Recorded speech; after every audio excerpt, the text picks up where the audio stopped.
Hello once again. It's been wonderful Friday for me, um, in which I also forgot again. Clumsy me.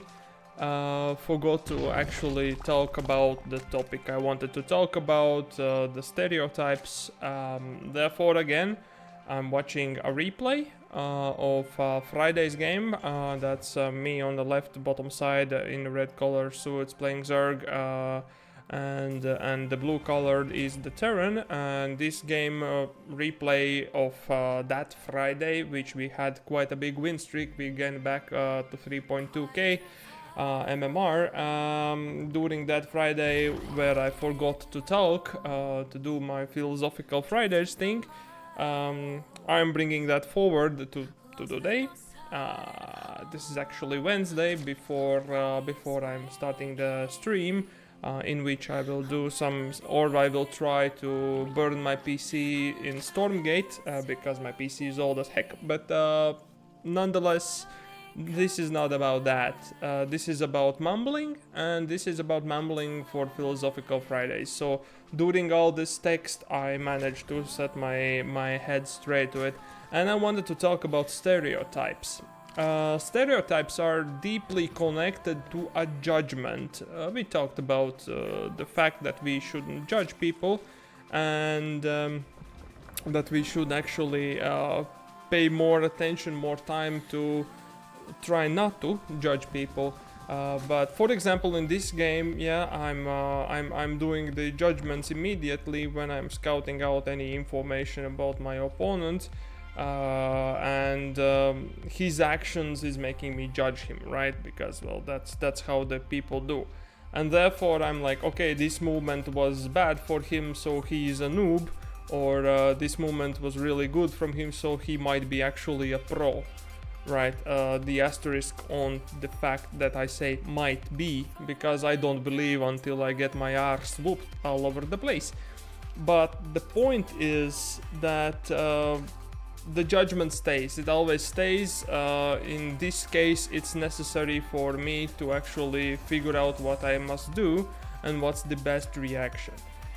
And therefore, the stereotypes come, which is the part where I say noobs and pros, are the classes of people that me in this gaming thing, industry, whatever environment, I'm splitting people into.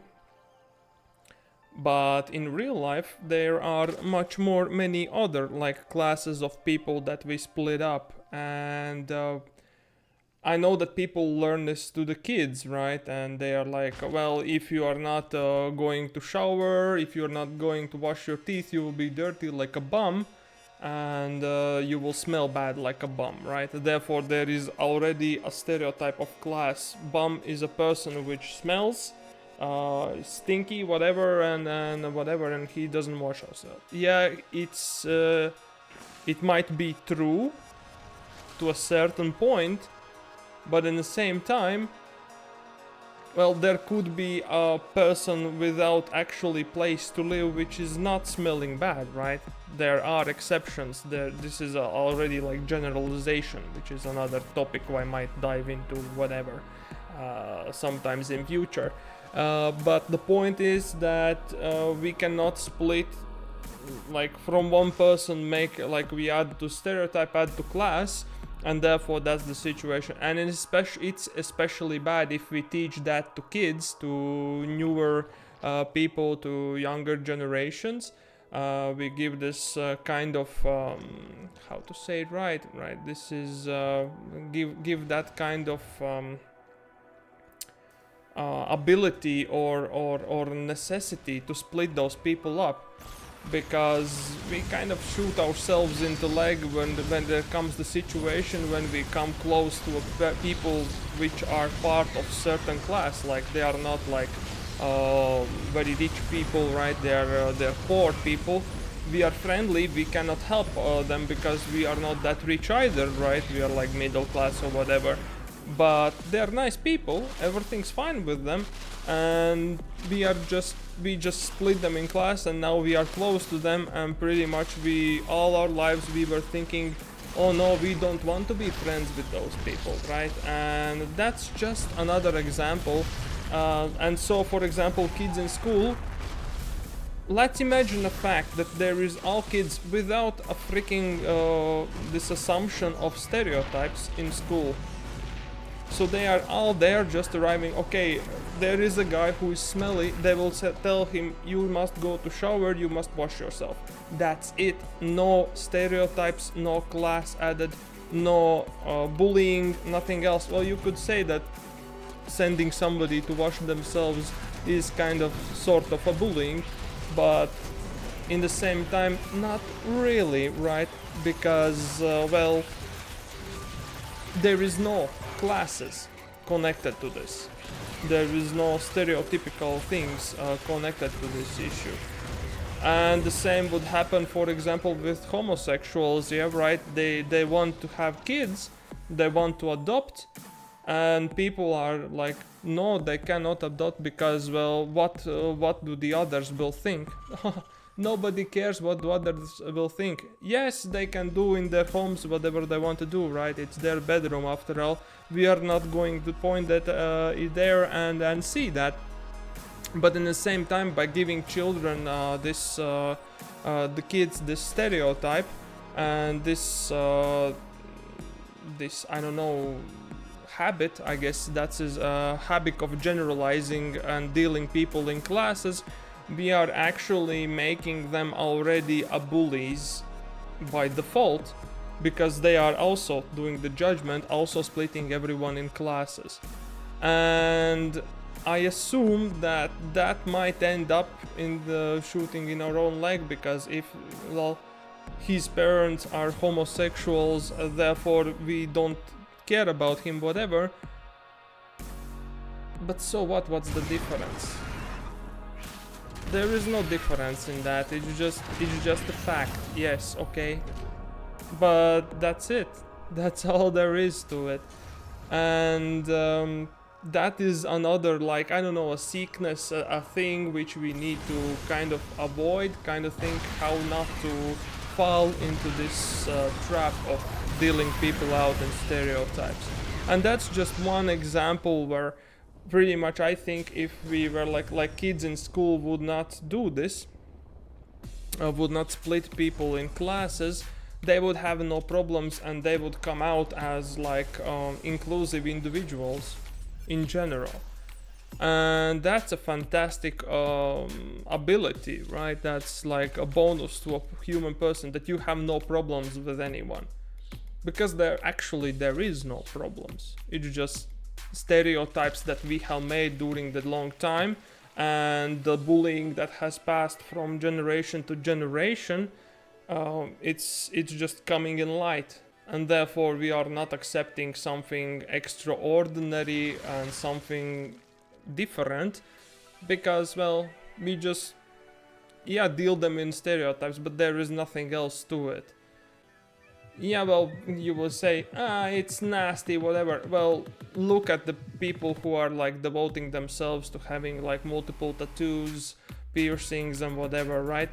They might not look like the most beautiful people for some. Yeah, for example, for me, I would like say that's a little too much for my taste, right? But there are people who don't care about it, and they are free of this judgment, free of this stereotypes and dealing people in classes. And that's, in my mind, that's fantastic ability and just good for them. So yeah, this is the topic I wanted to touch with.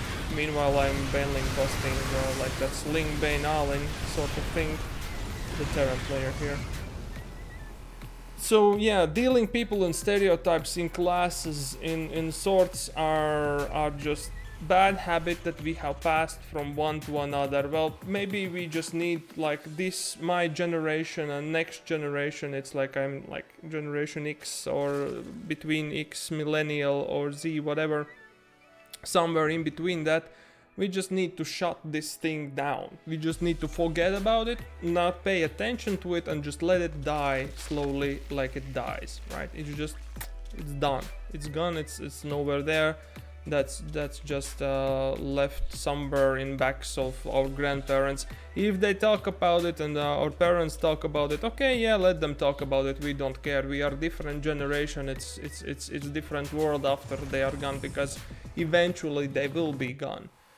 Well, my generation, I think we are like 90s kids. We can start thinking about being invincible because, well, you know.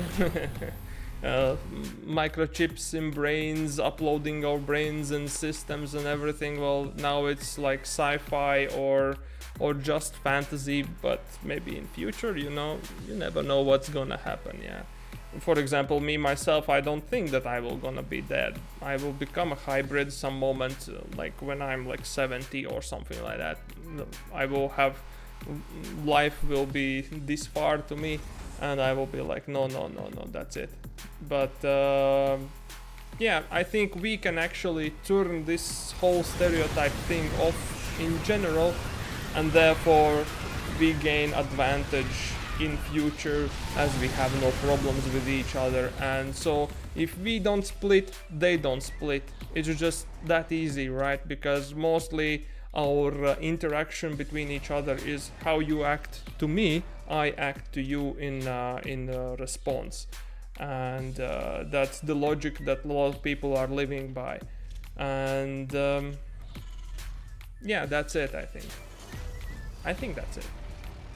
Well, probably there is something else I should have talked about, but I think from that one example we can figure out that future might have just become or will be better without this splitting people up in classes and having stereotypes and the generalization in overall. Yeah, because that just makes us do extra unnecessary stuff in our lives, and that's just not needed at all.